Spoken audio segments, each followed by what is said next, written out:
Сәлеметсіздер ме оқушылар? 6 сынып қазақ тілі сабағы. Сабағымыздың тақырыбы жер судың аты, тарихтың хаты. Және тілдік бағдарымыз белгісіздік есімдігі, жалпылау есімдігі.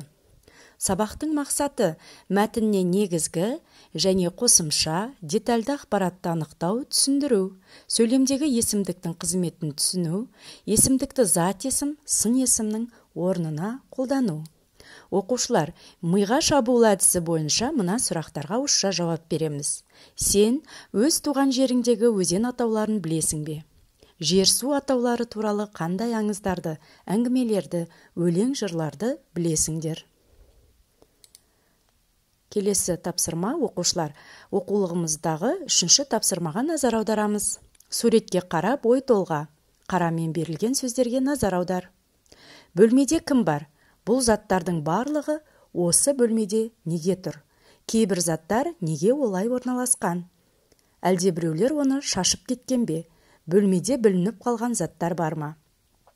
Я, оқушылар, дұрыс айтасыздар. Қарамен жазылған сөздер барлығы әлде біреулер және кейбір сөздер, я балалар. Ендеше біздің бүгінгі тілдік бағдарымыз белгісіздік есімдігі, жалпылау есімдігі. Бейне жазбаға назар аударамыз. Міне менің іздегенім. Бердібек Соқпақбаев. Менің атым Қожа. Осы кітап үшін қанша дүкенді араладық? Іздегендеріңізді тапқандарыңызға қуаныштымын. Біраз күнде жаңа басылымдар түседі. Тағы да келіңіздер. Сіздерге әр уақытта есігіміз ашық. Рахмет, айналайын. Біз жүргелі де біраз болды. Уақыт біршама болып қалыпты.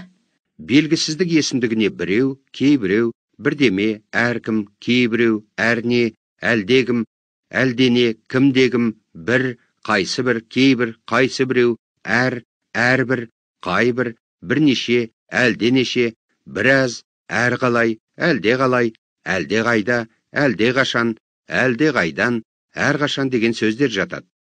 Жалпылау есімдіктері, жалпылау, жинақтау мағыналарын білдіретін есімдіктің түрі.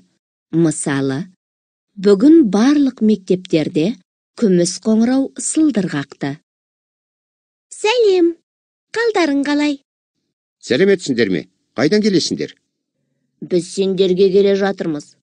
Қалайсыңдар? Сендер қазақ тілінен үй тапсырмасын орындадыңдар ма? Қане, бәріміз бірге үй тапсырмасын қайталайық. Бұл табылған ақыл. Келіңдер. Мен жалпылау есімдігін түсіндім, бірақ қолданылатын орындарын түсінбедім. Жалпылау есімдігі жалпылау сөздер болады. Олар бірыңғай мүшелерден кейін орналасады. Жалпылау есімдігіне мынадай сөздер жатады. Бәрі, барлығы, түгел, барша, бүкіл, күллі, бүтін, тегіс. Егер жалпылауыш сөз болса, бірыңғай мүшелерден кейін орналасып, арасына сызықша қойылады. Мысалы, аю, қасқыр, түлкі, қарсақ, бәрі жыртқыш аңдар. Я, олар бірыңғай мүшелермен қызметтес болады. Ал оларға кім, не, кімдер, нелер деген сұрақ қойылады ма? Жоқ, олар бірыңғай мүше қандай сөйлем мүшесі болып тұрса, сондай сұрақ қойылады. Мысалы, кітапты, дәптерді, қаламды бәрін күтіп ұстау керек. Бұл сөйлемде кітапты, дәптерді, қаламды бәрін деген сөздерге нені деген сұрақ қойылады. Сонымен жалпылау есімдіктері дегеніміз не? Кім айтады? Мен айтайын. Жалпылау есімдіктері жалпылау, жинақтау мағыналарын білдіретін есімдіктің түрі. Оған бәрі, барлығы, түгел, барша, бүкіл, күллі, бүтін, тегіс деген сөздер жатады. Өте жақсы. Барлықтарың түсіндіңдер ме? Я, түсіндік. Бүгінгі тілдік бағдармен таныс болсаңыздар, ендеше дәптерімізді ашып, бүгінгі күн ретін жазып, жазбаша тапсырмалар орындаймыз. Оқулығымыздың 120-шы бетіндегі 4-ші тапсырмаға назар аударамыз. Бәрі, барлық, барша, бүкіл, күллі деген жалпылау есімдіктерін қолданып, өзен көлдерге қатысты 5 сөйлем құрап жазасыздар. Екінші тапсырма, кім жылдам әдісі арқылы сөйлемдегі бос орынға белгісіздік, болымсыздық есімдіктерін қойып, жазбаша орындаңыздар. Келесі тапсырма семантикалық карта.